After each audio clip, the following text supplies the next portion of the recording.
Sayang na panahon, mga adlaw ming labay nga napakasakiliran, permiti kang sa likway, dili ka tagaan og oras di pa nung balingon, ug kung magtagot ang duwa halos di kalingion. Wala ko nang tinarong sa relasyon na tong duha, karon ikaw na palayo kay wala ka agwanta, pero nga numan naning ani na ako gimingaw sa mga init imong gakos og sa gabi inabugnaw. Nagpangita sa atin man ug sa gugmang nawala, kay nagmahay ko sa tanan ug sa imong pagbiya, ug sa dako kay pagkahanaw, dako kay kaguol, sa gibuhat nako sa imo ako na nagbasol. May pagwala na lang lagi ti kagibinuangan, maulahi laging pagmahay dili mahibawan, pero unsaon man ni kung dili madalagang nyo ang relasyon na nga buak, pwede bang ibalik na to? Pasayloan na lang ko sa mga sala ko kanimo, nga dili na kumakaya nga ikaw wala pa. Pasayloan na lang ko,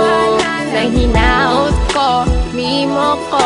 Pasayloan na lang ko sa mga sala ko kanimo. Ako'y bubas sa imo nga sukat kita napuyab, napugos lang ko sa emo pero di ikalab. Nauyab lagi di ka pero napoy uyab lain, dili ikaw tag-iya sa ako ang kasing-kasing. Upag abot sa panahon o sa adlaw pagbulag, kasakit o pagmahay sa imo ako gihatag. Pila na pod ka bulan ning labay, sukad ikaw na wala sa kiliran.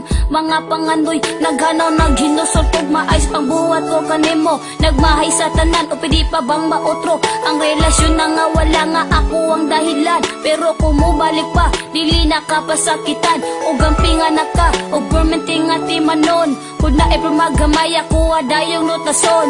Buhaton ako tanan ug tagaan pa nimo og chance, kama pasalupan nimo ug mabalik ang tanan. Pasayloan na lang ko sa mga sala ko kanimo, nga dili na kumakaya nga ikaw mawala pa. Pasayloan na lang ko. Sakto na undangin na yan ako upa ang tusa, kung tinuod yun na imong gugma please lang ako pasayloa sa kong mga sala nga nabuhat nako sa imuha. Kung di mo madawat ko sorry, ayaw na lang ko paasaha. Wala wala mo na feel nga ikaw ra kong ginahuna, pero ang tanan na kong gibuhat igura gibaliwala unsa man akong mga sala. Nganon di man ko nimo mapasaylo, nakakita ra gani ka og lain ug imura kong gibaylo salig, kay dato siya dayon ako usa ka pobre, pero akong gugma sa imuha nakakonek mo ra kuryente. Di ko gusto maputol ang atong relasyon karon, di ba niingon ka sa ako nga di bulag ang solusyon. Pagkahuman mawala lang ka nga ingon ani ka sayon, and I don't know kung usa majud ang sakto nga rason. Di na ko mahimo nga ikaw mo palayo, kay kung mawala ka akong luha sige lag magtulo.